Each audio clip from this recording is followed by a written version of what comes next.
The betrayal ripped through the fabric of my life, not as a quiet tear, but as a violent, public shredding, exposing the painful truth that my wife, Ilera, had been living a clandestine life for nearly a year. Raised in a household where loyalty was paramount, I always embraced the principles of diligence and dedication, carrying these values into adulthood. My father, a steel worker, bore the marks of his labor, his hands calloused from shaping the very backbone of our city's infrastructure. My mother, an educator, sculpted minds with equal dedication, her patience boundless, her wisdom profound. I witnessed firsthand the sacrifices they made for our family, working double shifts, meticulously budgeting every penny, ensuring we never felt the pinch of their exhaustion. They instilled in me the belief that relationships, much like the formidable bridges and towering skyscrapers my father helped erect, necessitate a robust foundation built on trust and an unwavering commitment to ceaseless, vigilant care. You don't just build a bridge and walk away. You maintain it, inspect it, reinforce it against the ravages of time and wear. When I first encountered Alara 14 years ago, I genuinely believed I had found someone who upheld these very tenets. She was vibrant, with a laugh that could light up a room and eyes that sparkled with ambition. Our love blossomed swiftly, an intoxicating rush of shared dreams and late-night conversations. We found a modest fixer-upper residence, a tiny bungalow with peeling paint and an overgrown yard, and hand in hand, we began forging a life together, painting walls until dawn, planting a small garden, envisioning our future within those humble walls. Over time, that life expanded, first with the joyous, chaotic arrival of our two daughters, Stella, a spirited whirlwind, and Phoebe, our quiet observer, and then with the establishment of the business into which I poured my entire being. It wasn't always smooth sailing. There were lean years, sleepless nights spent hunched over blueprints and financial spreadsheets, and the relentless pressure of meeting payroll. Yet, through every storm, every financial strain, every domestic challenge, I never doubted the strength of our bond. A bond one believed was forged in shared struggle and mutual respect. At least, not until the fissures, initially imperceptible, started to appear, gradually widening into chasms that would swallow our world whole. Through agonizing experience, I discovered that providing her with financial support, however burdensome, was infinitely less painful than enduring the alternative, the daily emotional attrition of her disengagement. As the proprietor of my own enterprise, a business I had built from the ground up with sweat and sacrifice, alimony was an inevitable consequence if she chose not to work. While my daughters were and remain the absolute epicenter of my existence, the suns around which my world orbited, the impending financial strain threatened to curtail the precious moments I could share with them, perhaps forcing me to work even longer hours away from their blossoming lives. To compound matters, there was the unsettling prospect that she might lay claim to half of my company, the very engine of our livelihood, potentially leaving me with less than a third of my hard-earned earnings. The thought of her having a hand in controlling what I had built after what she had done was a poison in my veins. I departed my lawyer's office feeling utterly defeated, the familiar weight of helplessness pressing down on me. It was, unfortunately, a frequent sensation these days. Alara, ever one step ahead, a master of psychological warfare, confronted me just as I stepped onto the street, her eyes glittering with a perverse triumph. I've been engaged in this for 8 months, and it hasn't harmed us, she declared, her voice laced with a chilling casualness that belied the enormity of her confession. My blood ran cold. Dominic is a splendid lover, just different, she added, a faint, almost imperceptible smile playing on her lips. I'm unsure who I'd select, but consider carefully before you act. Consult a lawyer if we dissolve this. It will be utter torment, and I'll ensure it is. I gazed at her, a stranger in the familiar skin of the woman I had loved, struggling to comprehend the person she had become. This was not the woman I had trusted implicitly for 14 years. The woman who had once helped me paint that modest bungalow until dawn. This was a calculating, cold-hearted opportunist. At least you won't have to furtively move about anymore. You'll still command the majority of my time, she stated, as if offering a concession, but I won't neglect Dominic. I'll devise a timetable for my own humiliation. The sheer audacity of her proposal left me speechless. I rose from the park bench where we had been sitting, the chill of the evening air suddenly feeling arctic, and departed, with her trailing me to the thoroughfare. She fell silent, her defiant posture wilting, upon spotting Ms. Albright, a prominent figure in the local charity scene and a mutual acquaintance whose good opinion Alara fiercely coveted.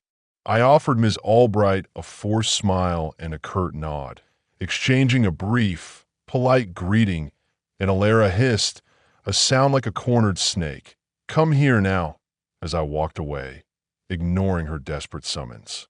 After a 2-day absence, spent in a blur of numb contemplation and the quiet hum of a hotel room, I returned home, finding a smug, almost triumphant expression plastered across her face.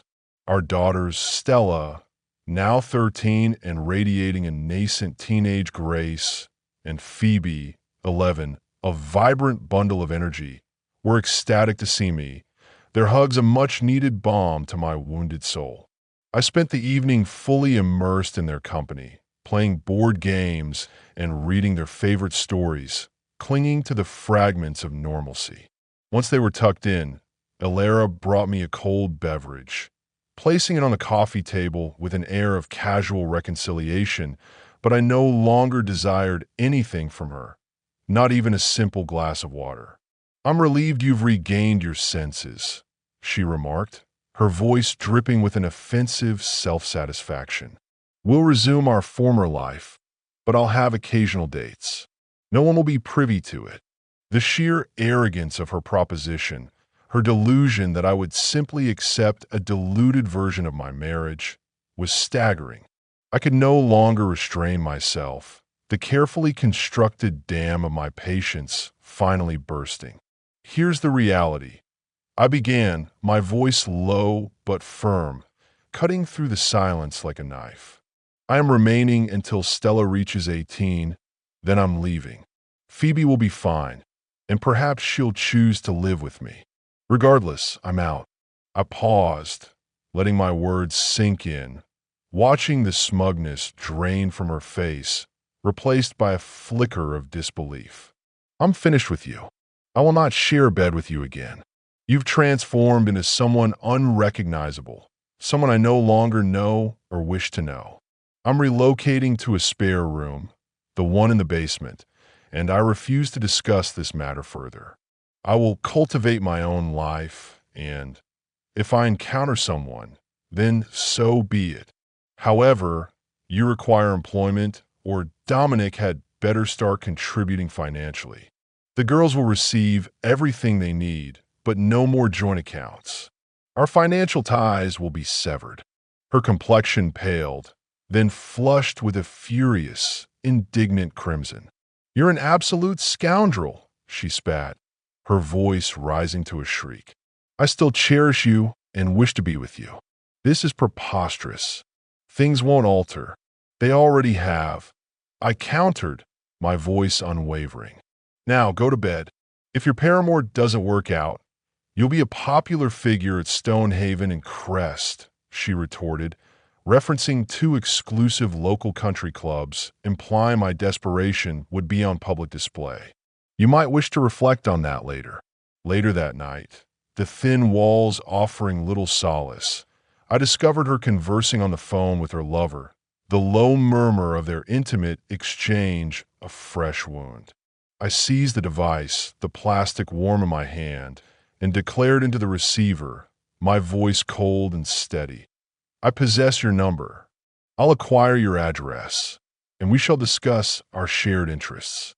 Do not fret about me inflicting harm upon you, but you will assuredly not desire a relationship with her once you know of her deceit. I ended the call, the click echoing in the sudden silence, and slipped the phone into my pocket, an act of silent defiance. Alara uttered not a single word, her face a mask of shock, when the girls entered moments later, rubbing sleep from their eyes, and inquired about the commotion with the door. Just a bit of moisture, I replied with practiced calm. I'll attend to it tomorrow. After the children had departed for school the next morning, their innocence a painful contrast to the sordid reality of our lives, I prevented Alara from retiring.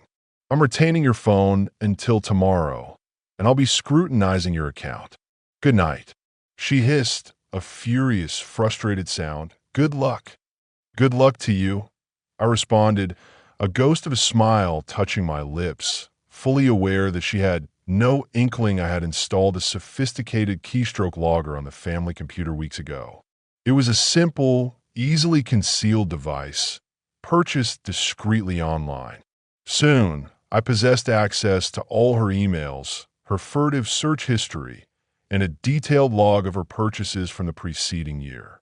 She had been far too imprudent, her digital footprint a treasure trove of incriminating evidence. Her paramour, Dominic, was employed by Oak Ridge County as a permit inspector, a convenient position indeed. They first met when Alara sought a permit to construct my workshop, effectively my personal retreat, a sanctuary from the often stifling domestic atmosphere. It was a spacious, well-lit haven, equipped with a professional-grade billiards table, a large screen for sports, and a comfortable lounge area. She had to return several times for follow-up appointments, ostensibly for minor adjustments, which gradually escalated into flirtation, then casual coffee outings, clandestine lunches, and eventually full-blown illicit rendezvous.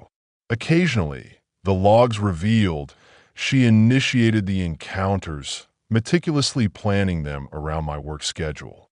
I securely archived all the incriminating evidence, transferring the massive files to my office computer, and then, for the first time in months, retired for the night with a profound sense of purpose. I slept remarkably soundly. The following morning, I prepared breakfast, the aroma of sizzling bacon and fresh coffee filling the kitchen as the girls chattered animatedly about their school day and the latest boy band crushes. They were utterly captivated by the fleeting glamour of pop idols, and I paid scant attention to their breathless pronouncements, grateful they were still too young for anything serious. Stella, now 13, was beginning to attract attention from boys, the subtle shifts in her posture and glances signaling her growing awareness. We had started permitting her to walk home with friends, always supervised by one of us, hoping this measure would instill a sense of responsibility and prevent any imprudent actions when they eventually reached dating age. Phoebe, or Echo, as we sometimes called her due to her quiet, observant nature, was still too young for romantic entanglements, but we ensured she enjoyed ample supervised social interaction through sports, dance, band, and drama. It was amidst this semblance of domestic normalcy that I dropped the first bombshell. Girls, I began, feigning regret. I regret to inform you, but I have increased responsibilities at work. Your mother will be your primary driver for the foreseeable future, as she is currently unemployed and possesses the necessary time. Alara, who had been silently sipping her coffee, attempted to protest, a sharp intake of breath preceding an indignant retort, but the girls swiftly and unexpectedly aligned with my decision. They were disinclined to share rides with their friends, especially after some rather uncomfortable past experiences involving cramped carpools and awkward conversations about teenage drama. Alara did not yield easily. Her face a storm of resentment, but I recognized this would become a recurring pattern. Her lover's visits predominantly occurred during the day, after the girls had left for school, and this new arrangement would severely curtail her freedom. If you believe this ordeal is concluded, I stated to Alara, my voice devoid of emotion, once the girls were out of earshot, you are mistaken, and it is not a misstep on my part. I added, my gaze fixed on her, observing every flicker of emotion on her face. I have wired the house for both audio and video surveillance. Invite your lover here, and the footage will be accessible online within the hour. She was still speaking, a torrent of furious, disbelieving accusations, as I departed. I later observed the video recording of her frantic, almost comical search for the hidden cameras.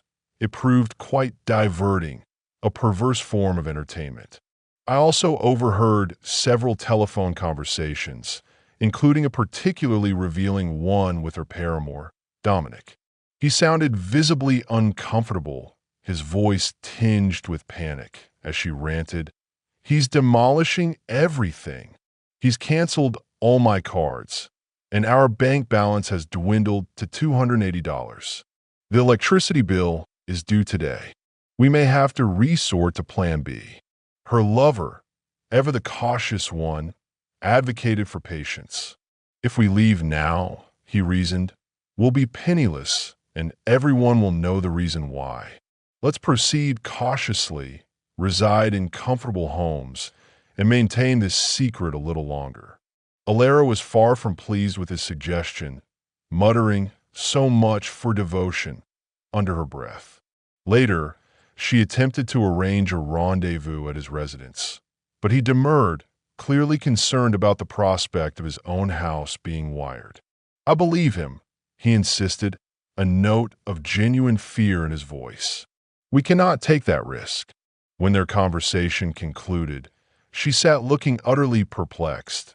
The image of a woman whose carefully constructed fantasy was crumbling around her. She had envisioned a flawless life, a smooth transition into illicit pleasure, but reality was rapidly catching up. I checked on her later and found her at the computer, attempting to access her accounts, only to suddenly realize I had locked her out completely. "Fool!" she shrieked, unleashing every expletive she could conjure, her frustration boiling over. I called her, a mischievous glint in my eye. Just a little tease. "Greetings, dearest," I said, my voice dripping with sarcasm. "You're clearly having a marvelous day.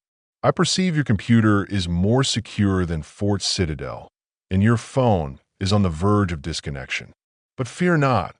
I've ordered you a new one. It will arrive tomorrow." "You imbecile!" she yelled again, but I disconnected before she could utter anything further, enjoying the silence on my end. I overheard the remaining details of her furious monologue via the surveillance system, a cunning network my tech-savvy friend Gareth had installed while Alara was with her lover that night.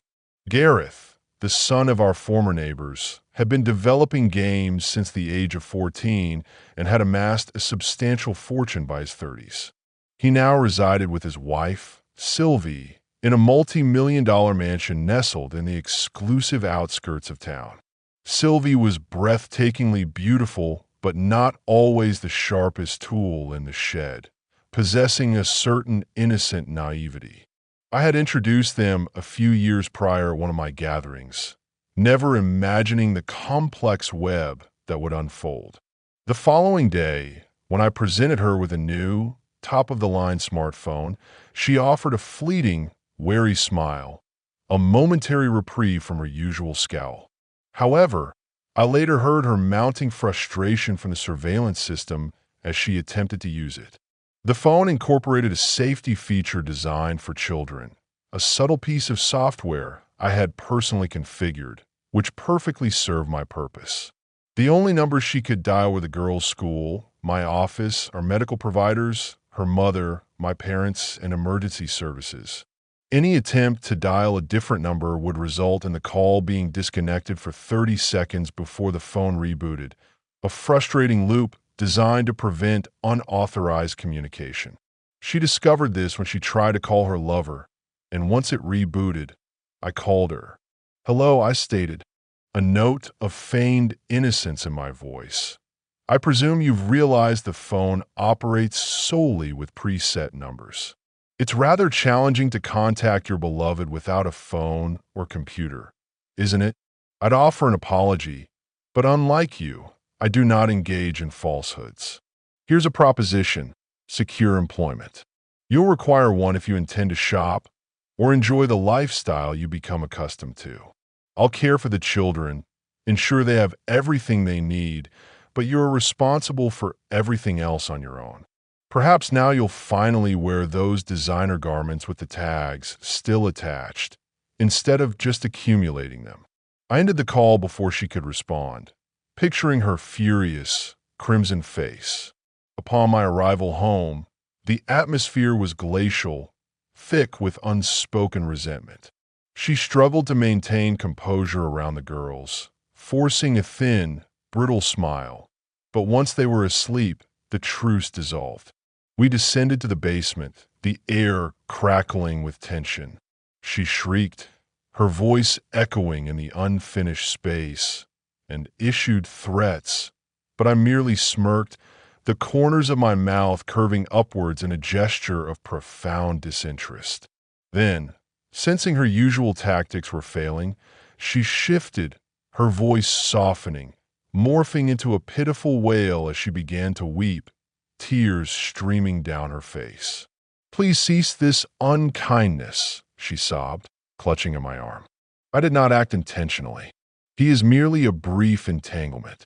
I shall resume loving you. It caused you no harm previously, and it will not now. It is only a few hours each week. The remainder of the time, I am wholly yours. Come to bed with me tonight and permit me to demonstrate my continued affection." I chuckled, a hollow, bitter sound that held no warmth. I actually researched excuses for infidelity online. There's even a publication titled The Cheater's Handbook that offers advice on managing affairs and manipulating partners. You've employed a multitude of the excuses within it. "It just happened," "It won't affect us," "It's only an affair," and the piece de resistance, threatening to utterly destroy his world if he doesn't acquiesce to your terms. She appeared conflicted, her tear-stained face a canvas of warring emotions. But before she could respond, I continued, my voice firm and unwavering. "Let's assume, for a moment, I agree to your preposterous proposal. What precisely do I gain? I still cover all the expenses, work tirelessly to provide, and perform all the labor, but now I'm obliged to share you with another individual. As a businessman, that is not a favorable arrangement, Alara. You get to indulge in pleasure with him, while I merely toil and await your gracious return. That is unequivocally not going to occur. Since you have declared an open marriage, I too shall be seeking companionship. There is a sales representative I've been conversing with, a charming woman who's devoted to fitness and participates in marathons. The next time she calls, I shall invite her to lunch. I'll explain that we have an open marriage and that you've had a lover for nearly a year now. She appears rather broad-minded, so I imagine she won't bat an eye. I could tell that subtle jab about her weight stone. After 2 children, she was a bit softer than when we first met, a detail she was keenly aware of but rarely addressed. If she engaged in physical activity at a fitness center instead of perpetual shopping, perhaps circumstances would be different. She looked utterly aghast, her jaw slack with disbelief. Why? Why do you necessitate someone else when I am right here? I still love you. The mere contemplation of you being with another person wounds me deeply. I responded coolly, my voice devoid of emotion. I have remained faithful for 16 years, Alara. But that was evidently insufficient for you. Was it? Do you genuinely believe I was overjoyed when I discovered her deceit? There's a term for men who permit their wives to indulge in dalliances with others while remaining monogamous, just as there is a term for women who do likewise. The promiscuous express has officially derailed, Alara. Ponder that. I am retiring for the night. At least one of us must maintain employment. She hissed at me, a frustrated, defeated sound, as I departed for my new, separate quarters in the basement.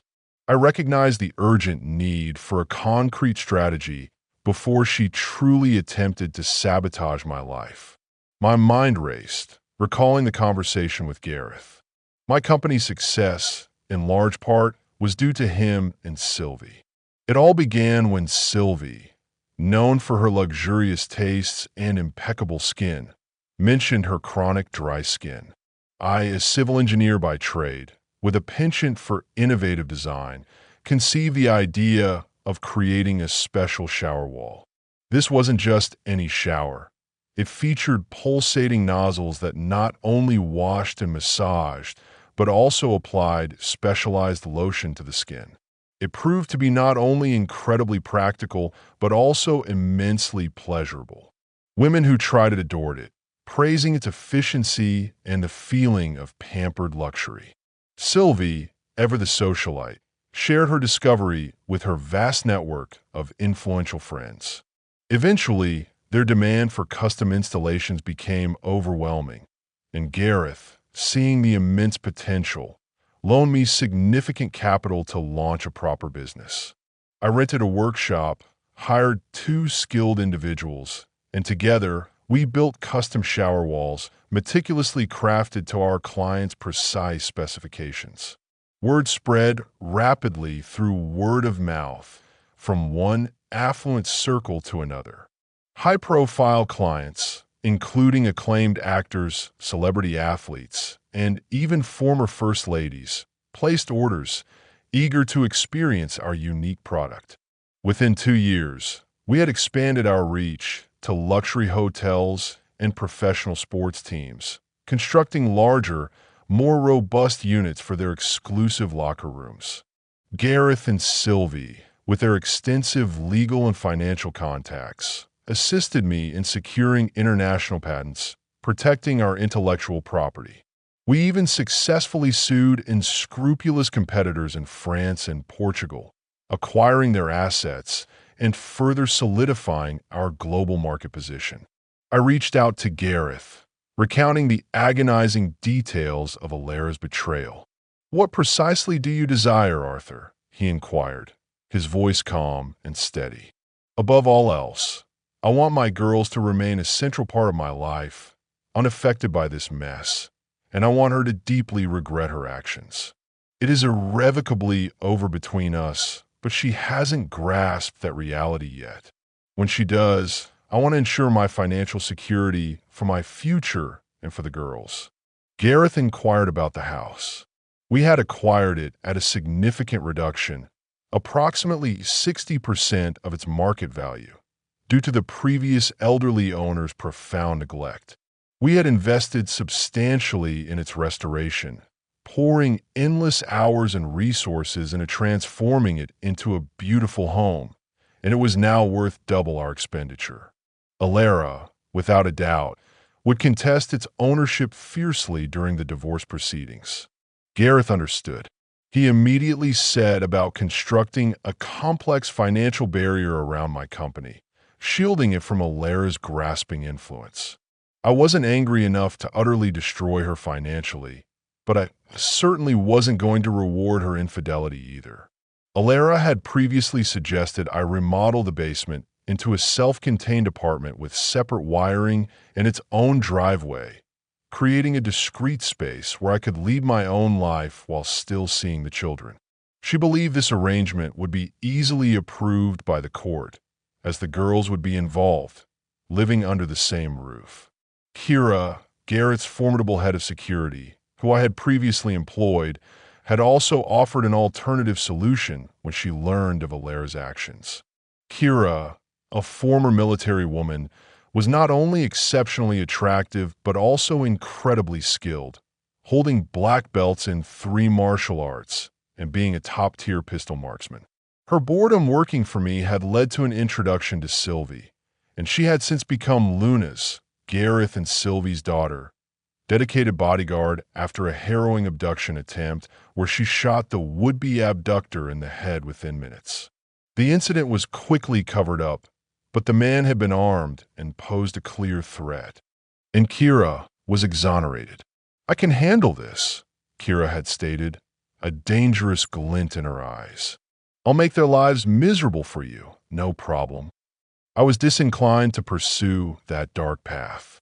"Let's stick to plan C," I stated, referring to the basement remodel. Kira wasn't thrilled, but conceded. Before departing, she cautioned, her voice unusually soft. "She has a particular interest in you now, Arthur. Be careful when you're unattached." I was quite taken aback, a surprising warmth spreading through me. I had always liked Kira, admired her strength and wit, but I hadn't realized she harbored feelings for me. The house was legally registered in my name, a foresight that proved advantageous given my status as the primary income earner. After consulting with contractors and a lawyer, I decided to proceed with remodeling the basement into a fully equipped, soundproof apartment, a true refuge. I also established a limited allowance for Alara, sufficient for her social outings and basic necessities, but effectively preventing unrestricted, lavish spending.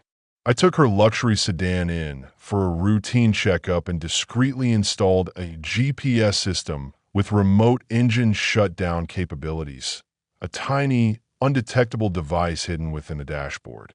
I noticed Alara's lunch breaks gradually extending, a pattern emerging. She would initially go out with friends, then stealthily slip away to her lover's residence for a couple of hours of clandestine pleasure. One day, a chill autumn afternoon, I tracked her via GPS.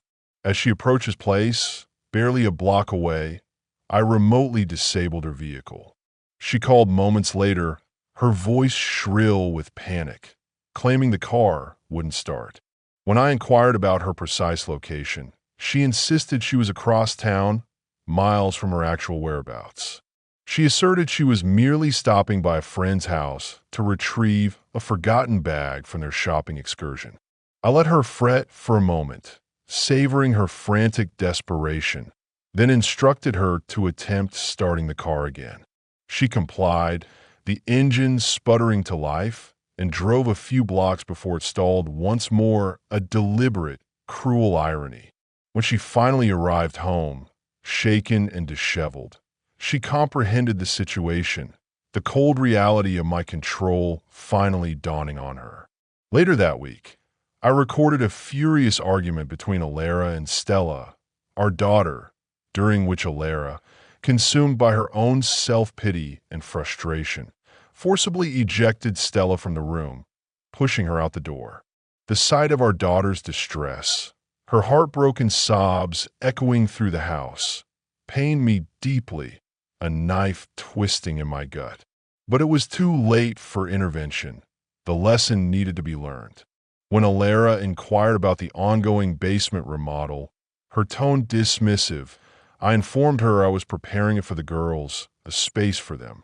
She mistakenly interpreted this as my tacit approval of her affair, a sign of my resignation, blissfully unaware of the true extent of my plans. Alara, ever resourceful, acquired a new burner phone, which I had covertly configured with my own tracking software. It became apparent that she and her lover were actively plotting to abandon their respective spouses and cohabitate in my house, with me bearing the majority of the expenses, a twisted, opportunistic fantasy. My calculated actions had utterly disrupted their scheme. Alara wished to call off their plans, fearing I would resort to something drastic, something public.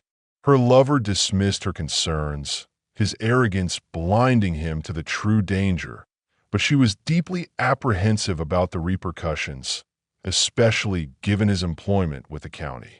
She suggested I take a month to consider things, while she focused on mending her relationship with her husband, a pathetic attempt to buy time and mitigate damage. I resolved to utilize that month to finalize my own strategic maneuvers. I arranged a discreet meeting with Victor, the Oak Ridge County Commission chairman, ostensibly to discuss relocating my business. I informed him, with a calculated casualness, that Bloomwood County, our neighboring district, offered superior incentives, which immediately worried him. He was deeply loath to lose 89 valuable jobs in his district, particularly during an election year, a fact I had carefully leveraged. I explained that I was encountering insurmountable difficulties with zoning and permits for expansion and required his immediate, personal assistance. Then, I dropped the bombshell, watching his relaxed demeanor deflate. Your zoning manager, Robert, is engaging in an affair with my wife, and I possess incontrovertible evidence, I stated, my voice calm but firm, revealing nothing of the storm inside me. Victor's complexion paled, fully aware of the scandal's potential ramifications on his political career. I had irrefutable video and audio recordings of his employees' explicit behavior with Alara, their clandestine meetings, their illicit exchanges, captured in vivid detail. I articulated my demands: Robert's immediate resignation and the swift, immediate approval of my remodeling plans without any further interference or bureaucratic hurdles. Victor, a shrewd politician, acquiesced, stating he would investigate the matter thoroughly, and I informed him I would defer any further action until after the election. Our relationship was irrevocably altered. From that point forward, he would dread every instance I requested a meeting, knowing I held a potent, unshakable leverage over him. Another relationship, another reputation, irrevocably damaged because of Alara's reckless choices. The seminar proceeded, and I entrusted the contractor with the necessary paperwork. Construction on the basement apartment commenced the very next day. The sounds of hammers and saws a welcome soundtrack to my silent rebellion. Alara seemed indifferent, likely preoccupied with her unraveling life. She attempted to reconcile, her voice tinged with a hollow remorse, stating she felt bored, unattractive, and lonely as the children matured and became more independent. She apologized, claiming she had simply made a mistake with someone who exploited her vulnerability, a temporary lapse in judgment. I responded, my voice flat, devoid of sympathy. What will transpire, Alara, when the girls depart for university and you find yourself bored once more? You could have sought purpose, volunteered, joined a book club, or secured employment. Instead, you opted for infidelity, for cheap thrills and fleeting attention. How is that working out for you? I informed her, my gaze unwavering, that I would not touch her. Our marriage, like a patient on life support, was destined for an inevitable demise. She fled the room in tears, her dramatic exit now merely an inconvenience. In the ensuing weeks, Alara behaved like the quintessential wife and mother, a performance she hoped would erase her transgressions. We even embarked on a family trip to Wonderland Resort, a forced attempt at normalcy, but tensions escalated when we retired for the night. I had rented a room with separate beds, making it abundantly clear we would not share intimacy. She hinted at divorce, her voice fragile with feigned hurt, and when I presented her with the legally drafted separation papers the following morning, I knew a major confrontation was imminent. I collected the girls early from school and took them to a local park, their favorite spot with its towering swings and winding slides. They sensed something was amiss, their playful chatter subdued, but were unaware of who was truly at fault. I gently informed them I was relocating, my voice soft, preparing them for the inevitable. They wept, their small bodies shaking with sorrow, and implored me to remain, clinging to me as if I were about to vanish. I reassured them I wasn't moving far, just downstairs, and showed them the new apartment I had prepared in the basement, now a cozy, fully furnished haven. It wasn't as luxurious as their own vibrant rooms upstairs, but it would always be there for them, a constant, stable space. They were excited by the prospect of decorating it, their tears giving way to cautious curiosity.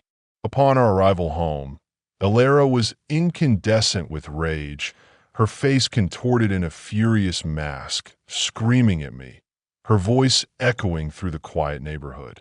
The neighbors, accustomed to our formerly tranquil household, promptly summoned the police. I remained outside, presenting the officer with the divorce papers and calmly explaining the situation, my tone measured and controlled. I alluded to infidelity, but refrained from delving into graphic specifics, letting the evidence speak for itself. Alara continued to lash out, her accusations flying like venomous darts, but I maintained my composure, my silence a powerful shield against her tirade. The officer, a seasoned veteran with commendable wisdom, requested her to remain outside while I showed him the apartment, sensing the underlying tension. When we opened the girls' bedroom door, they were huddled on the bed, Phoebe clutching Stella's hand, both sobbing uncontrollably, their young faces streaked with tears. I comforted them, my heart aching, assuring them their mother was merely upset but would soon calm down. The officer nodded, offering a quiet word of reassurance, and told the girls their mom was feeling better. Afterward, the officer commended my actions, asserting I had done the right thing for the children and advised me, in a low voice, to always prioritize their well-being above all else. Upon our return, Alara had composed herself, her fury replaced by a facade of sorrow, and claimed her outburst was due to the profound depth of her love for me, a desperate attempt to manipulate the situation. The officer reiterated the paramount importance of the children's welfare and extended his best wishes to both of us before departing. Alara waved to the departing officer with a saccharine smile, then turned to me, her eyes blazing with renewed fury, and hissed, "Living room now." She stormed inside, her anger a tangible force, and I seized the opportunity to secure myself within the sanctuary of the house, engaging deadbolts and latches on both doors, ensuring my safety. The new lower door to my apartment was soundproof, preventing her screams from reaching me or, more importantly, the girls. The girls remained with me until bedtime, their quiet presence a comfort, and I reassured them that their mother was fine before they reluctantly returned to their rooms upstairs. I called Alara from my new apartment and stated, my voice calm but firm, how you treat the girls now could profoundly impact your relationship with them later. Ponder that. I ended the call, and the night proceeded without further incident, a fragile peace settling over the divided household. Alara, defiant and unwilling to accept defeat, retained a high-powered lawyer, and we convened in court. The judge, a weary woman in her 40s with kind but discerning eyes, inquired why I had filed for divorce. I explained, with carefully chosen words, that Alara had been engaged in an affair for 9 months, and upon my discovery, she had callously refused to terminate it. I also stressed, my voice ringing with conviction, that I could not, in good conscience, expose our impressionable daughters to such a destructive lifestyle, to the normalization of deceit and infidelity. I possessed compelling video and audio evidence, legally obtained through the surveillance system, to substantiate my claims, discreetly providing my lawyer with the necessary files. The judge turned to Alara, her gaze piercing, who hung her head in shame, her defiance finally crumbling under the weight of undeniable truth. "Mrs. Harrison," the judge stated, her voice stern but not without a hint of pity. "You are going to need to make some crucial decisions. If you wish to salvage your marriage, reflect deeply on your actions. For now, this is merely a trial separation. You have 90 days to decide whether to reconcile or file for divorce." After the hearing, Ilera and I exchanged a few clipped, formal words in the parking area, the last vestiges of our relationship fraying. She expressed a sense of profound sadness, not merely anger. "I always envisioned us parting holding hands," she confessed, her voice barely a whisper. "But now I realize that will never come to pass." For the subsequent 3 weeks, we lived separately. Her upstairs in the main house, me downstairs in my self-contained apartment. The girls, fiercely loyal and surprisingly protective, steadfastly refused to permit her entry into my apartment, which greatly distressed Ilera, a poignant consequence of her actions. One day, sensing the girls' growing discomfort with the strained atmosphere, I knocked on her door and asked her to follow my lead. The girls, encouraged by me, prepared a simple but delicious dinner, and we all ate together, a fragile tableau of a family attempting to heal.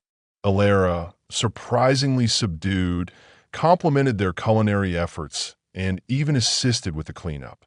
I showed her the newly remodeled apartment, emphasizing its comfort and independence, and the girls adapted remarkably well, often hosting friends on weekends, their laughter echoing from the soundproofed walls.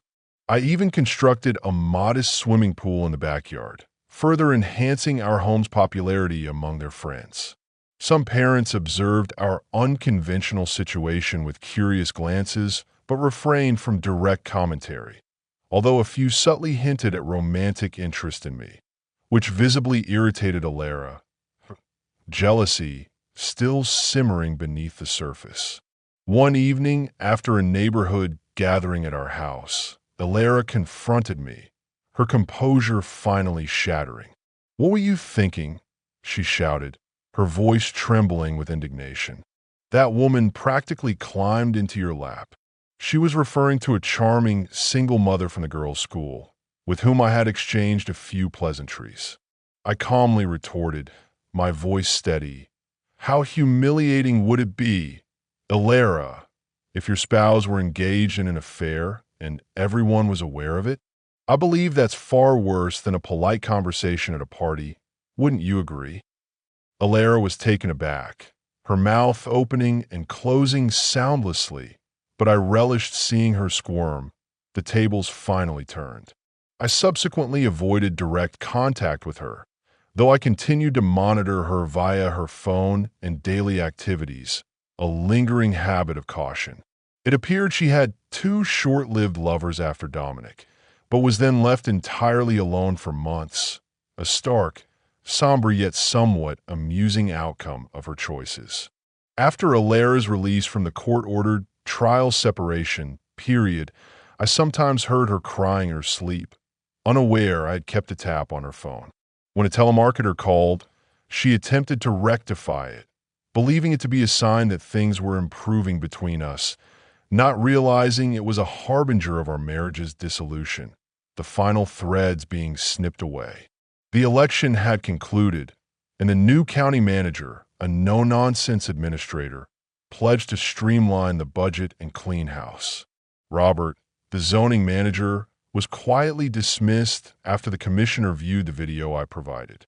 It depicted him explicitly detailing what he intended to do to Ilera during their next illicit encounter, a crude, explicit display of his moral depravity. They terminated his employment without a recommendation, issuing a stern warning that he would never again work in local government and might even face legal charges if any further details surfaced. Ilera called, torn between fury at my actions and a bitter, self-righteous guilt. "Did you have to do that?" she demanded, her voice accusatory. I replied, my voice cold. "He should have considered this before engaging in an affair with you, Ilera. And his wife will be fine. She secured a good position. Robert's wife, Felicity, a gentle, unassuming woman, was utterly devastated by the betrayal, her world imploding overnight. I offered her a job, stating, "It's not your fault he betrayed you, Felicity, but I feel a degree of responsibility, a consequence of Alara's actions. If you wish to leave him, I can assist you. If you choose to stay, I will pray for you." She thanked me, still in shock, her voice trembling. 3 days later, she called. Robert had not informed her of his termination. She had only learned it through hushed whispers in their community. When she confronted him, he nearly assaulted her in a fit of drunken rage, but she bravely threatened to call the authorities, and he fled, a pathetic coward. She had emptied their joint accounts, a small act of defiance, but I ensured his children received everything they needed, discreetly providing for their well-being. She inquired if the job offer was still available. It was, and she commenced working for me the following week, a fresh start. She adapted rapidly, proving to be an exceptionally competent accountant, splitting her time between the office and working from home, a flexible arrangement that greatly benefited her children. My staff observed the profound changes in my demeanor and our household dynamic. Most expressed genuine sympathy, but Serena, a vivacious, sharp-witted redhead who harbored a long-standing animosity towards Alara, seized an opportunity at the company party. She created a dramatic scene, publicly confronting Alara for her past behavior, especially since her affair with Robert had commenced around the time of a particularly acrimonious company picnic. Alara, flustered and embarrassed, offered a strained apology, which Serena, to my surprise, accepted with a sardonic grin. Serena later told me, her voice low and conspiratorial, "You're far too good for her, Arthur. She was always cruel to women when you weren't around, using her position as the boss's wife to belittle them." She hinted, with a knowing look that referenced her past employment as a casino dealer, that she would take care of Alara if it ever came to that. Serena was a self-assured, stylish redhead, 12 years my junior, in a serious relationship with a decent, unassuming man. I promised to walk her down the aisle when she married and finance her honeymoon, fully aware she held no romantic interest in me beyond a platonic bond. One day, when we were alone in the office, I playfully inquired if her hair matched her eyebrows, a common jest. She giggled, then without missing a beat, teased me back about preferring smooth surfaces, a subtle jab at my shaved head. We both burst into laughter, and it brightened my mood for the remainder of the day. The other women at work, observing my subtle shift in demeanor, undoubtedly noticed my newfound lightness. Serena must have shared the jest, because whenever I became moody or stressed, one of them, with a mischievous glint in her eye, would attempt to lift my spirits with a similar, slightly risque joke. I realized things had gone too far, however, when our 60-year-old secretary, a prim and proper woman, made a joke about hairy carpets, causing me to nearly choke on my coffee. Meanwhile, Alara was struggling, feeling increasingly isolated without a lover, a husband, or any genuine connection, save for occasional, increasingly rare lunches with superficial friends. After I nearly jeopardized her best friend's marriage by discreetly revealing Alara's affair, neither of them would even converse with her, leaving her utterly alone. A month later, Alara appeared at my basement door, looking disheveled and desperate, pleading for a conversation. I allowed her entry, offered her a beverage, a special imported sparkling water, knowing her usual preference for wine. She inquired about its nature, eyeing it suspiciously. I informed her it was a special imported variety, hinting at its exclusivity. She then asked if I had turned violent, her voice laced with a strange mixture of fear and curiosity. I jested about it, stating I preferred quality over quantity and mentioned how the girls drank sodas and fruit juice, a subtle implication about her heavy wine consumption. Alara admitted she had been consuming more wine lately to cope with the crushing loneliness, but was endeavoring to curtail it. I inquired why she felt lonely, suggesting she should go out and scratch an itch, a crude but effective phrase to highlight her past behavior. She appeared genuinely surprised, her eyes wide, and asked if it bothered me. I told her it did not, as we were legally separated, and I had done likewise, seeking companionship when we were still together, albeit discreetly. She confessed she hadn't been with Robert in a while, and their dysfunctional relationship had finally concluded. I reminded her, without a hint of remorse, that she had gained a great deal when she threatened to strip me of everything if I didn't permit her to continue the affair. She began to cry, but I sharply told her to stop, my voice firm. She then articulated her desire, her voice choked with tears. She wanted me back. She missed our family, the intimacy, the comfort, the stability. She pleaded for a fresh start, a chance to rebuild. I permitted her to weep on my shoulder for a few moments, a brief, detached gesture of comfort before she departed, requesting a hug, which I granted, a mere formality.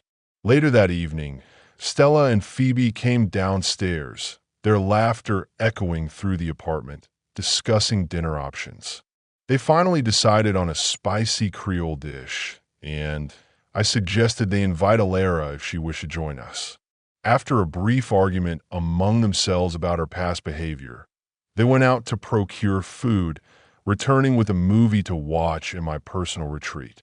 After dinner, I savor my black and blue salad with perfectly blackened steak and blue cheese while the girls, adventurous and curious, sampled everything, even stealing bites from my plate.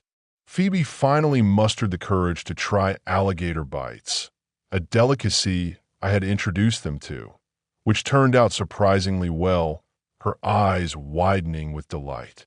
Afterward, we settled onto the large, plush leather sofa in the retreat, with both girls nestled comfortably between us, just like old times, a fleeting illusion of a whole family. They selected a fantasy novel for us to read aloud, and I couldn't stop laughing at the absurd dialogue until Phoebe nudged me to quiet down so they could enjoy it. Neither of them witnessed the ending. They both fell asleep, snuggled up warmly between us, their innocent faces serene in the soft lamplight. I glanced over to see Alara quietly weeping, attempting not to awaken Stella. We gently kissed them goodnight and sent them home to their rooms upstairs, stating I would remain there for a while. Everyone, even Alara, kissed me goodnight as they departed. I sat on the sofa, pondering if I could ever truly trust Alara again. What if she betrayed me once more? Would I be capable of handling another deception, another public humiliation? Sleep soon overtook me, a heavy, welcome oblivion, and by morning, I was still lying there, sprawled on the comfortable leather. I took a shower while they finished the movie. Alara was making a genuine effort. She cooked my favorite meals, left thoughtful notes, and didn't complain when I declined some of her invitations, respecting my space. Our relationship with the girls was noticeably improving, especially when school commenced and she took them shopping for new clothes and supplies. I gave Stella one of my corporate credit cards, a card I closely monitored, and Alara utilized it frequently for the girls, but she did not overspend. She was, to my surprise, learning to adhere to the budget I had established, a small victory. One day, Alara requested a favor. "I've been contemplating," she said, her voice hesitant. "I wish to secure employment or volunteer. If I do, will you supervise the girls?" I embraced her, genuinely impressed by her decision, a flicker of hope stirring within me. She had also been consistently attending the fitness center and was gradually regaining her former physique, a transformation I encouraged. I supported her progress and even provided her with additional funds for workout gear and apparel, seeing it as an investment in her well-being. Alara commenced volunteering for a prominent local charity, assisting with events such as fun runs, galas, and community outreach programs. For the initial months, these were primarily on weekends, and I occasionally accompanied her, a show of solidarity. As the weather grew colder, most events transitioned indoors and became more frequent at night.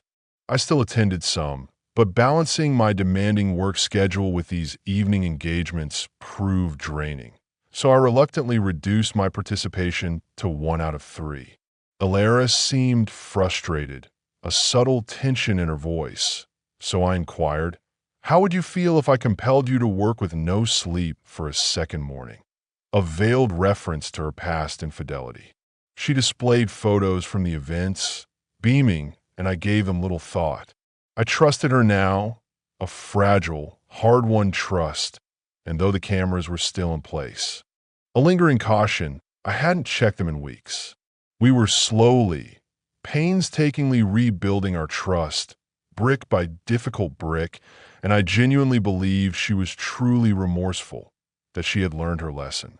Then, one crisp autumn afternoon, Sylvie called and invited us for the weekend, a welcome escape. Alara had a 2-day charity event, a major gala she was coordinating, so we kissed her goodbye, wishing her success. She declined an invitation to stay with us at Gareth and Sylvie's estate, citing she would be too exhausted to drive the additional 35 miles after the long event. Upon our arrival, Gareth greeted us, a knowing smirk on his face, calling me an idiot when it came to women. He informed me that Kira was upset because I hadn't reciprocated signals she had sent when things went awry with Alara, that she had clearly been interested. He also expressed bewilderment as to why I hadn't simply let Alara go completely. I explained that I remained with her, maintaining a semblance of family, for the sake of the children, not wishing for any scandal or emotional fallout if I pursued full custody. Gareth inquired about Alara, and I told him things were considerably better. She was more engaged with the girls, volunteering, and organizing her finances, showing genuine effort. I hadn't yet moved back in with her, but I harbored hope for the future, a future where we could truly heal. Later, Sylvie drew me aside, her beautiful face creased with concern, to converse in a quiet corner of their sprawling estate. She mentioned their substantial contributions to charity, particularly for tax write-offs, and that Alara had approached them several times regarding her new role, seeking their endorsement. Sylvie then informed me, her voice gentle, about a black-tie charity event they had attended a few nights prior, where they observed Alara backstage, coordinating the elaborate proceedings.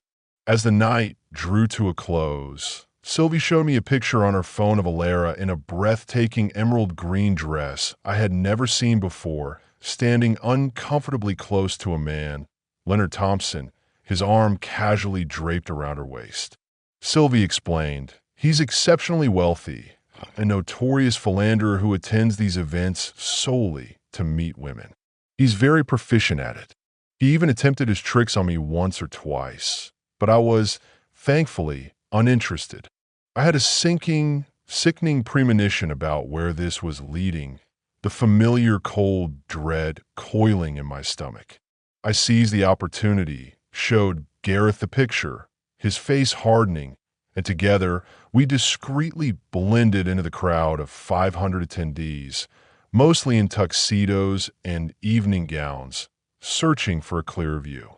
We managed to capture a few more pictures, some of which were rather inappropriate, leaving no doubt about the nature of their relationship. "That's why we desired your presence here, Arthur," Gareth stated, his voice somber, placing a hand on my shoulder. "We didn't want you to make the same error again, to be blinded by hope. Unlike most people who would remain silent and offer hollow sympathy later, there were true friends speaking up to provide me with time to reflect, to make an informed decision." I nodded, lost in thought, the pictures burning in my mind. The initial betrayal had wounded me deeply, But this one, after everything, after all my efforts, after the glimmer of hope, cut even deeper, leaving an irreparable gash. My marriage was irrevocably, truly, finally over. I thanked Gareth and Sylvie, their loyalty a beacon in the darkness, then retired for the night, though I anticipated lying awake for hours, wrestling with the renewed pain. However, the moment my head touched the pillow, exhaustion claimed me, and I fell into a deep, dreamless sleep. By 6 a.m., I was awake, the morning light pouring into the room, contemplating my next move. The divorce was unequivocally back on, this time with no possibility of reconciliation. I would contact my lawyer on Monday and devise a precise plan to inform Alara and, more importantly, the girls. I'll remain in the basement until Stella graduates. Perhaps Phoebe will move in with me permanently. I mused. The thought a small comfort. If Alara possessed any sense, she would agree for the girl's sake, to minimize the trauma, but she doesn't. Time will tell. The subsequent 2 days were spent relishing every moment with the girls, joining in their activities, finding solace in their unburdened joy.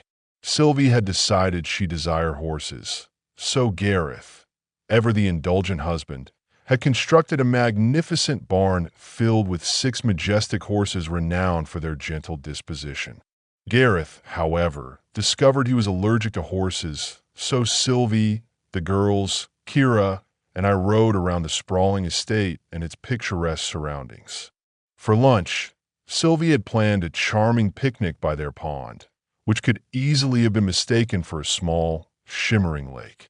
Gareth met us there with fishing rods, and I fished for a while, enjoying the tranquility before heading back. We practiced catch and release, enjoying the fight the bass offered us before returning them to the water. While fishing, Gareth and I discussed business, the future of my company. I owed my company's profound success to Gareth and Sylvie. Their vision and capital had been instrumental. After the initial period of growth, and seeing the pain and complexity of my personal life, Gareth had suggested a bold move. I sold the majority share of the company to Gareth, making a substantial profit that ensured my financial security for life, and remained on as a managing partner with an excellent salary. Everything was transparent, legally sound, and life, professionally, moved forward with a renewed sense of purpose. This strategic move, completed discreetly before Alara could stake a claim, protected my hard work. In the divorce settlement, I offered Alara 60% of our liquid assets in exchange for waiving alimony and child support. I meticulously calculated the costs with my new salary and allocated that amount into an escrow account specifically for the children's needs, their education, their hobbies, their future.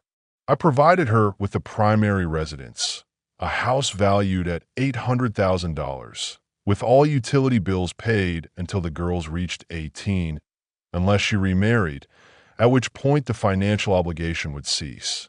My lawyer believed I was being overly generous, almost foolishly so, but I informed him I was considering the children's long-term well-being, not Alara's, and he, respecting my wishes, dropped the matter.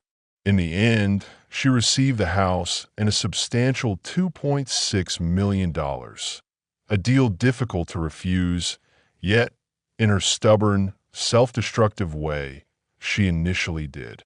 I observed via the security cameras, now a tool of detachment rather than suspicion, as she opened the documents at the dining room table.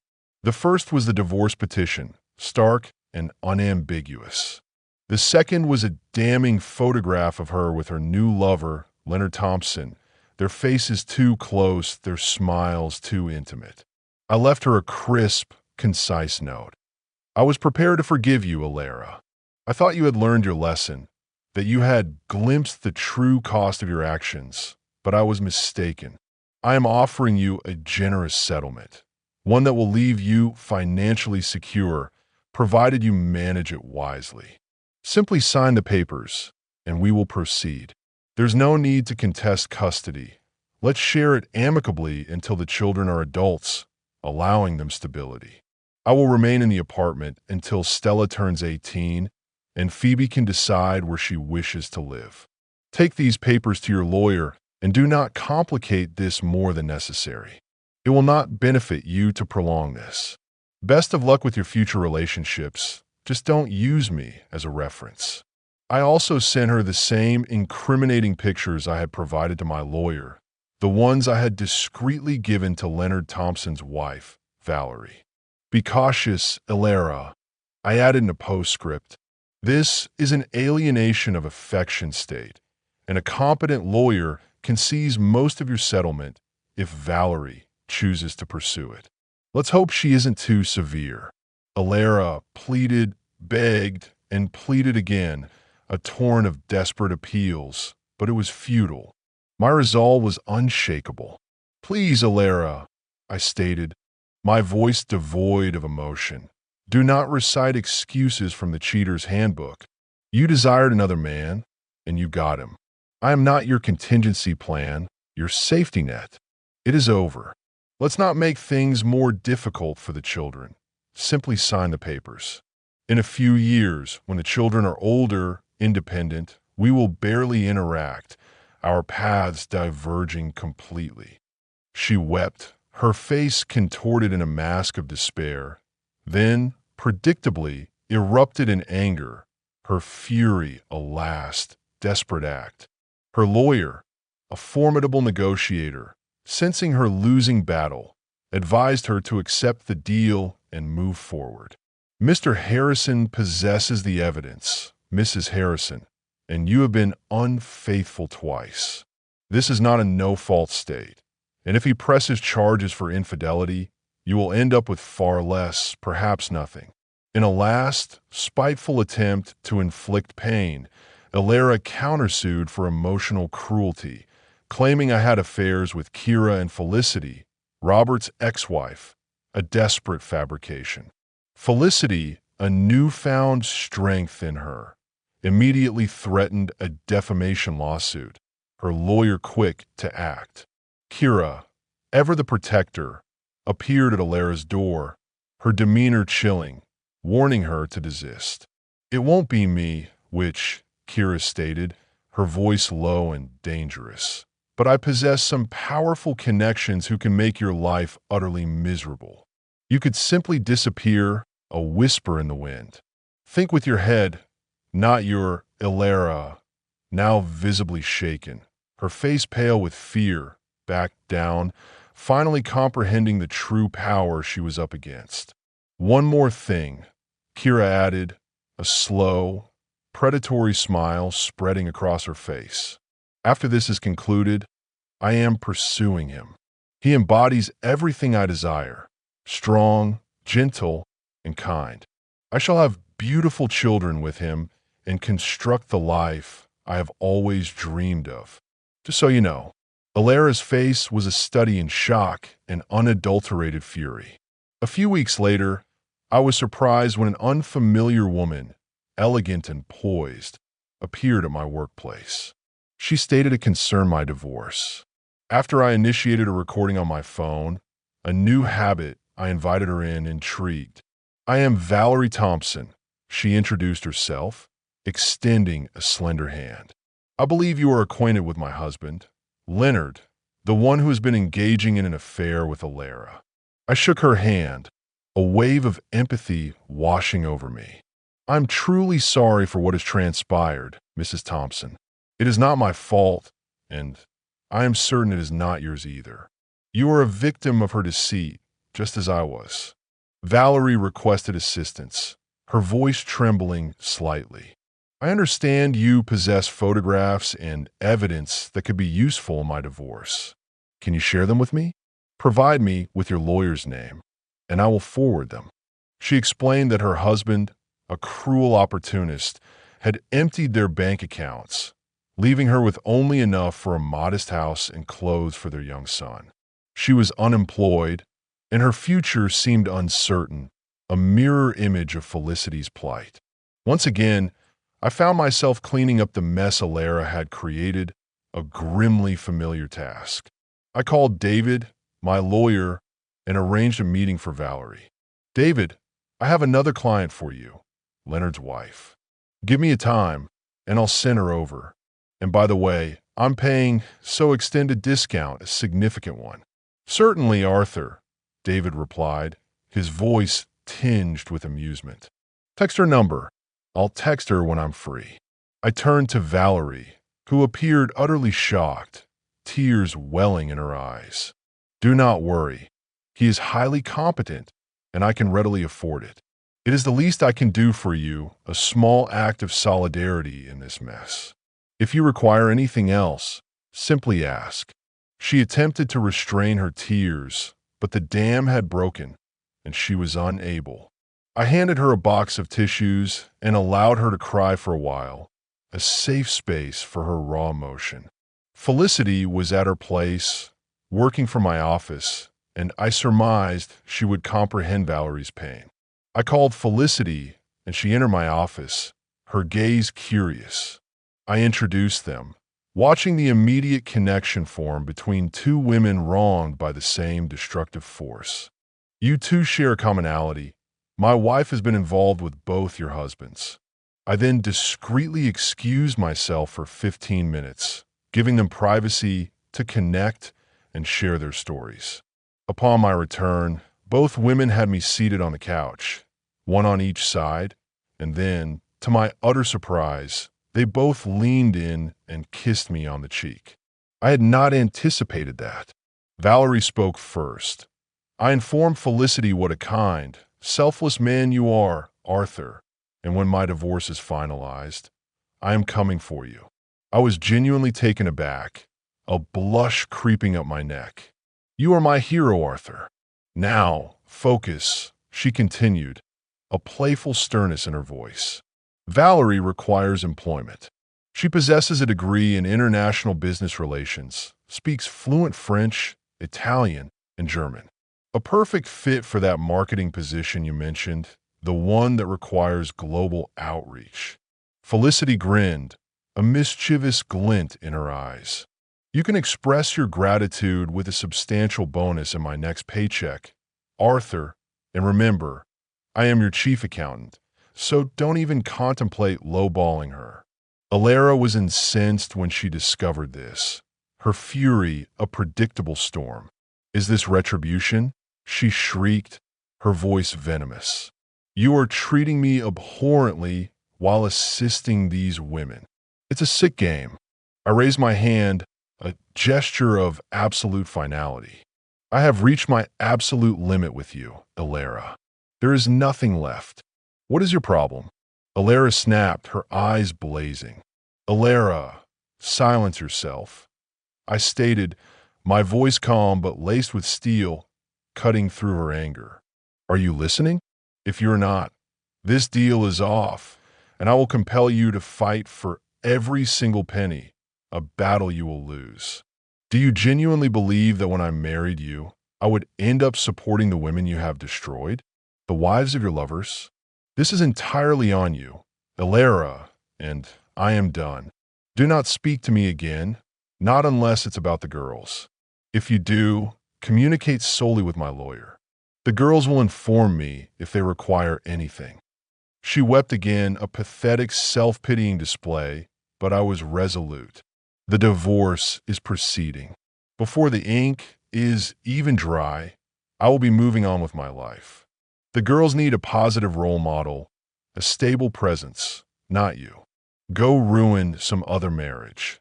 When you are finished, send the devastated women to me, and I will endeavor to help them.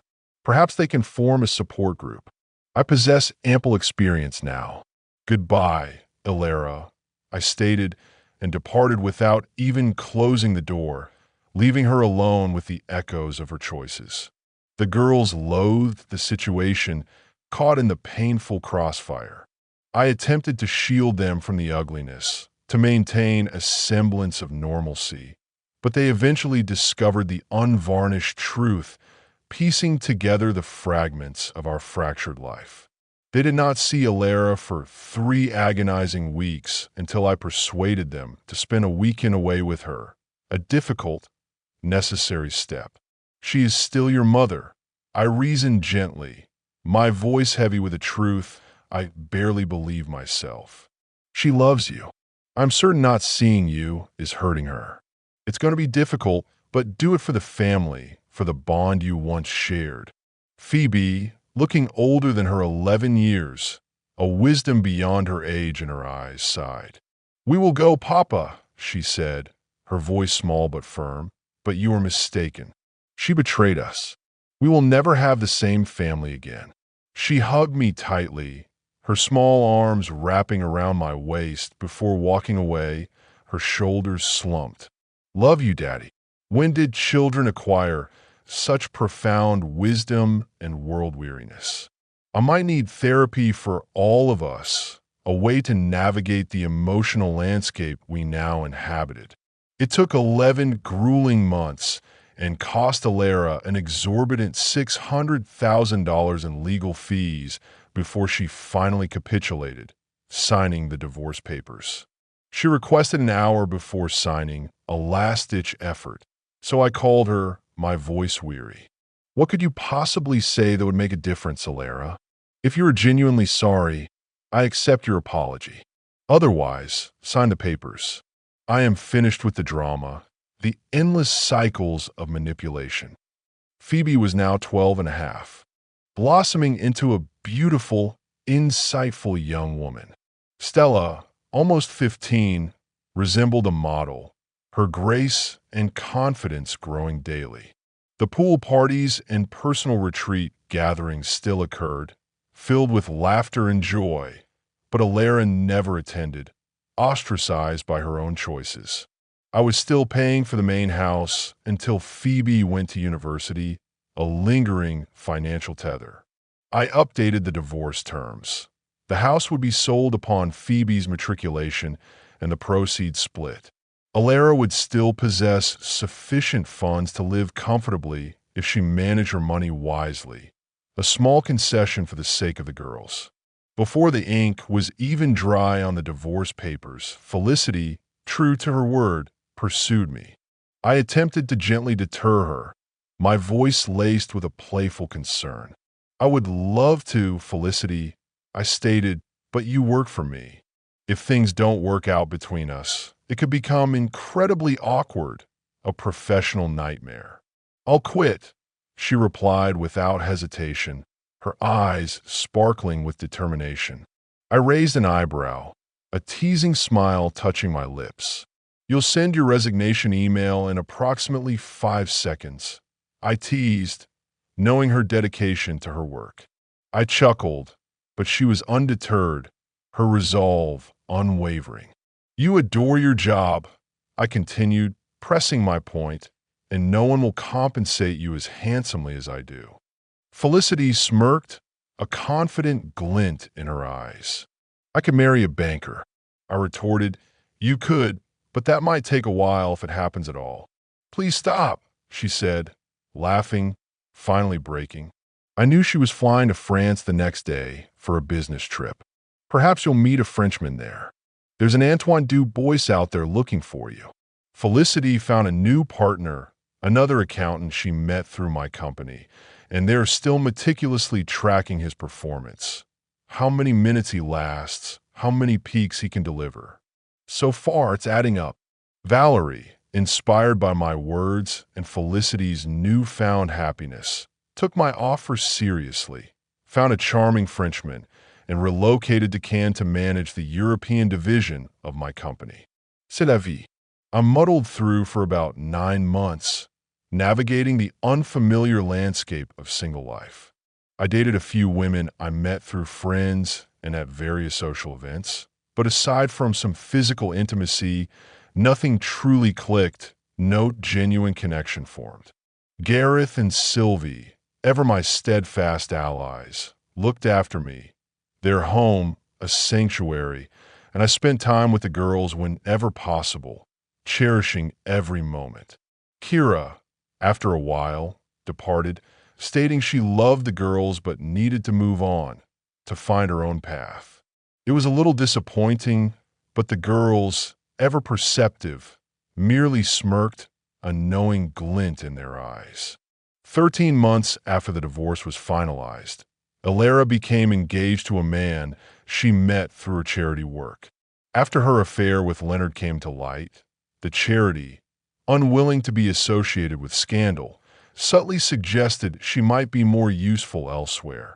And she, for once, took the hint. I had met the new man, Marcus, a few times. He seemed decent, an earnest, quiet individual, and at least he was single when they met. I had no knowledge of how truthful Alara had been about her past with him, but that was no longer my concern. The girls liked him, and he wasn't attempting to play a paternal role, which was a relief. Occasionally, he would take them out to the movies or for ice cream while their mother worked, and I was pleased to observe their healthy adjustment, their resilience a testament to their spirit. Then, one day, the girls returned home upset, their faces clouded with disappointment. Marcus has broken off the engagement. Why? I inquired, though a part of me already knew the answer. Really, Dad? It's Mom.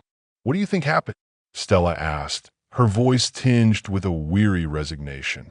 I had grown accustomed to Alara's predictable patterns enough that I no longer felt intense revulsion towards her. We could maintain civility, a fragile truce, but I did not encourage her, keeping an emotional distance. I had dismantled all the surveillance equipment. It was no longer my business, no longer my burden to bear. However, when Marcus appeared, looking bewildered and heartbroken, I almost considered reactivating it. I wondered if she was still making those same expressions and sounds during intimacy with him, the same manipulative displays. Thankfully, I did not yield to the impulse, preserving my newfound peace of mind. 17 months after the divorce, a crisp autumn day, I returned home to find Kira seated comfortably on my sofa, her easy smile radiating warmth. She had stopped by to see the girls, a routine occurrence. Stella, now 16, had just received her milestone vehicle, a robust four-wheel drive utility vehicle. She had chosen herself, a safer option than most cars teenage girls desire. I conceded, even though I suspected it had something to do with Kira's influence. When Kira was younger, she had owned a similar, rugged vehicle. Phoebe, now 12, ran up to me, excitement radiating from her face. "Daddy, guess what? Kira wants to take us camping. Can we go?" I was astonished. Phoebe, the girl who wouldn't even consider getting dirty, who preferred ballet to hiking, desired to camp in the wilderness. Kira grinned at me, aware of my confusion, a mischievous twinkle in her eyes. "You're seriously going camping, Phoebe?" I teased, my voice laced with disbelief. Then, turning to Kira, "I haven't seen you in almost 2 years, and this is how you return? Abduct my children and abandon me." Kira laughed, a rich, warm sound. "You can come too. I'll probably need assistance managing all the girls I'm taking, Phoebe, Stella, Luna, and a couple of their friends. 9 girls, aged 10 to 16. It might exceed my capabilities, even mine." I shook my head, smiling, my heart feeling lighter than it had in years. "You can handle it, Kira. You always enjoyed running a military camp. But certainly, I'll help carry items and cook." I ordered pizza for dinner while they perused expensive camping gear online, their excitement palpable. I had a premonition this excursion would be costly, but worth every penny. Kira checked in every few days to ensure the girls possessed everything, even teaching them how to erect tents blindfolded in the backyard. Luna, Gareth and Sylvie's daughter, was often with her, already displaying signs of being as sharp as her parents and bearing a striking resemblance to her stunning mother. I hadn't spoken to Alara in months. She had been dating other men, a seemingly endless parade, and often sent the girls to my residence when she had dates, a convenient arrangement for her. I wasn't thrilled about being her de facto babysitter, but the girls seemed content with the arrangement, enjoying the freedom and space of my apartment. One day, Alara called, desiring to discuss the girls. I knew this would not bode well. She arrived, getting straight to the point. Stop turning my girls against me. I'm sick of hearing about Kira. She can do this, she can do that. I had to suppress my anger, biting back a sharp retort, but eventually found my voice calm and cutting. I couldn't help but laugh. Alara, and this is coming from a woman who's had a parade of lovers these past few months? You think they're too foolish to notice? Hypocrite. I paused, letting the words sink in, watching her face redden. Then I added, my voice softening slightly. You need to take care of yourself, Alara. Return to the fitness center. Do something with your hair. Do it for the girls, at least for their respect. Anything else? She shot me a searing glare, her eyes burning with impotent fury, and left without another word. As I walked away, feeling a strange mix of satisfaction and weariness, Kira's rugged utility vehicle pulled up. The girls rushed out, cheering upon seeing her, their faces lighting up with pure joy. It was amusing, a small, vindictive pleasure, to watch Alara's face turn crimson as she witnessed the genuine affection the girls held for Kira, a stark contrast to her own strained relationship with them. Why did you do that? Kira asked, a playful glint in her eyes, referring to my last exchange with Alara. I smiled. I've always wished to, and believe me, it was better than I imagined. Honestly, it felt good to surprise her, to finally stand my ground. The camping trip commenced under clear skies. As the girls set the table for dinner with salads and side dishes, I prepared the steaks and baked potatoes over the open flame. After dinner, the girls hurried inside, leaving me to clean up, a task I didn't mind sharing with Kira. I double-checked Kira's meticulously organized list of gear and supplies. How could something this complex be enjoyable? Kira loaded Luna and her friends into her utility vehicle. Stella did likewise with hers, and Phoebe and her friends took their own. It was crowded, gear spilling out of every available space. I was driving the support truck, laden with more supplies, food, and emergency equipment. Kira stated it would take 4 hours to reach our secluded destination, but it was worth it. We were completely isolated, nestled deep within a national park, with the nearest bathhouse 30 minutes away. If anyone needed to go sooner, they'd have to imitate a bear, a running joke among the girls. Kira took charge with military precision, and before long, four spacious tents materialized, expertly erected.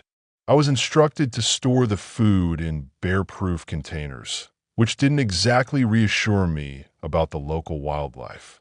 The coolers were locked in the cars, and Kira, ever vigilant, sprayed bear repellent around the tents and vehicles. Then I assembled the grill, the aroma of charcoal filling the air. By lunchtime, everything was ready, and the girls were giggling, shedding their hiking clothes and donning colorful swimsuits. I drove back to the marina, retrieved the keys for a massive pontoon boat, and underwent an hour-long briefing on its operation and safety features. It was designed for 18 adults, so 9 girls and 2 adults would pose no problem, offering ample space for fun. The following morning, Kira assumed breakfast duties, leaving me to chop vegetables for a hearty omelet. She prepared incredible, fluffy pancakes with buckwheat flour and fresh blueberries, a delicious surprise. After breakfast, we all assisted with the cleanup, a synchronized dance of efficiency, and Kira took the girls fishing. The lake teemed with small bream, so everyone caught something, their faces alight with excitement.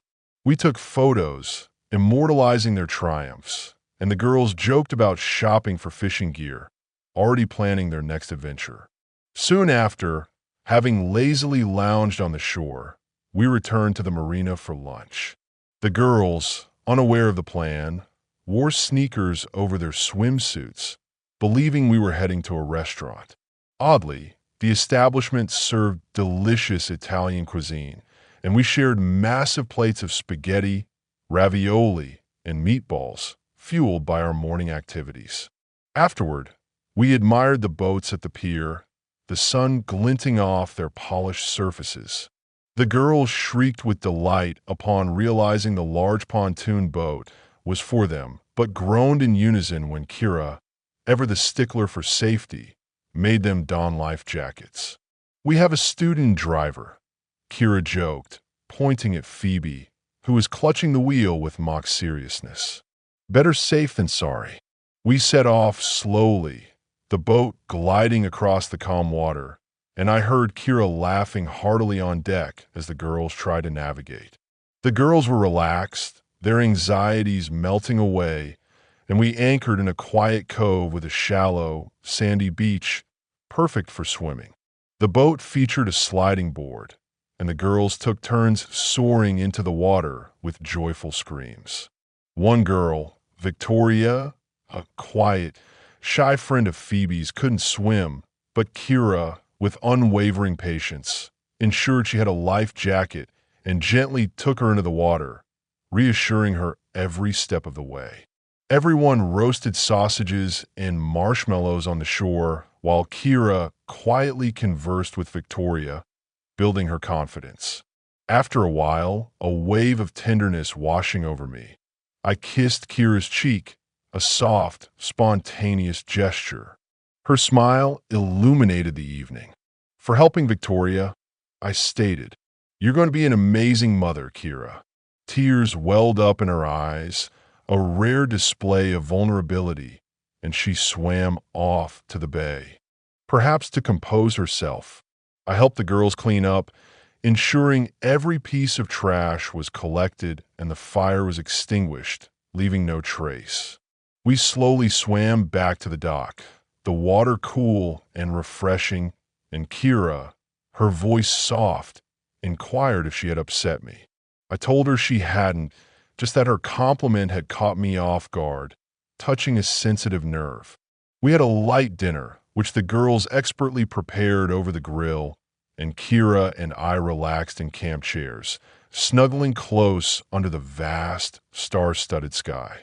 She told me about her new venture, co-owning a successful security firm, her eyes gleaming with pride.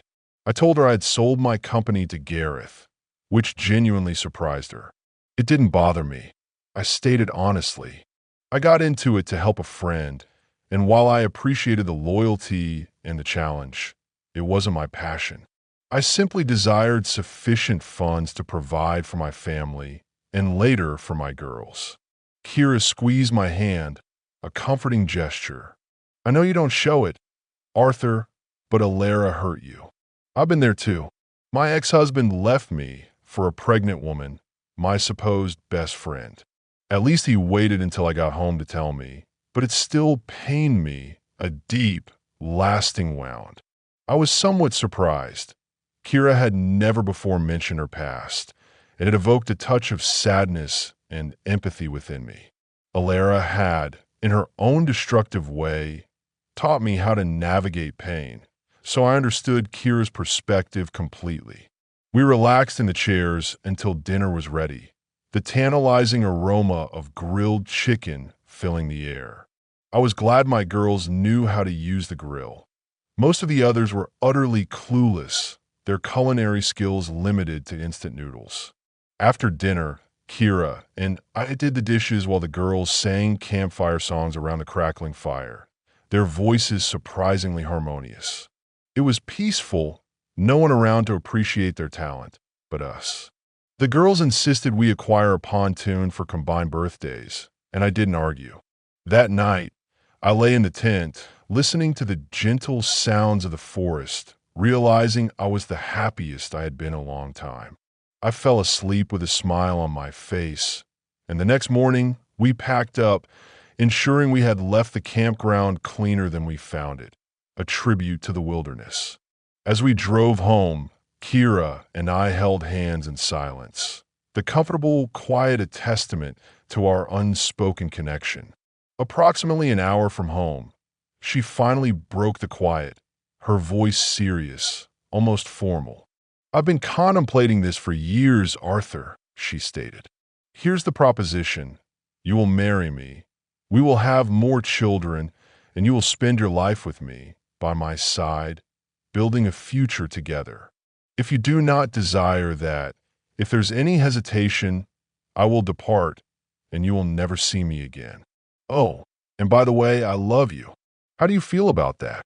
I paused for a moment, feigning deep consideration, a mischievous glint in my eye. "Let me think about it," I teased, drawing out the suspense. Kira gave me a pointed look, her eyebrow raised in impatience. "Okay, I've thought about it. Tomorrow, we'll select a ring, and you'll commence house hunting. I am not beginning married life in my ex's basement." "Oh, and will you marry me?" She waited, her gaze intense, but then tears began to flow freely, her carefully constructed composure finally breaking. The smug smile returned to her face as she swiftly texted someone, a triumphant gesture. Stella, who was driving another car behind us with Phoebe, pulled over in shock, having seen Kira's phone. Kira leaped out of the car, pulled me into a fierce hug, and I saw Stella's message flash on Kira's phone, illuminated against the setting sun. "Operation successful. Great job, troops." "Oops, you weren't supposed to see that," Stella said, blushing crimson, then hugging me again, her joy infectious. Phoebe, beaming, hugged me too, silently congratulating me. I sighed contentedly and closed my computer, the screen fading to black. Today was my 60th birthday, my final day of work. I was retiring, having amassed significant wealth, and it was time to embrace the next chapter of my life fully. Phoebe was working closely with Gareth, learning the intricate details of the business to eventually assume the role of CEO, her sharp mind already making an impact.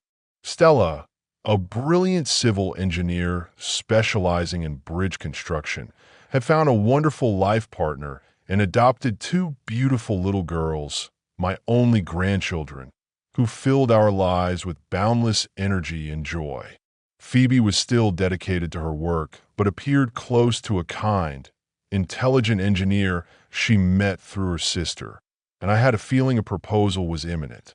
Just then, Kira walked in, her face radiant, holding the hands of our twin daughters, now vibrant young women, soon to graduate high school and attend different prestigious colleges.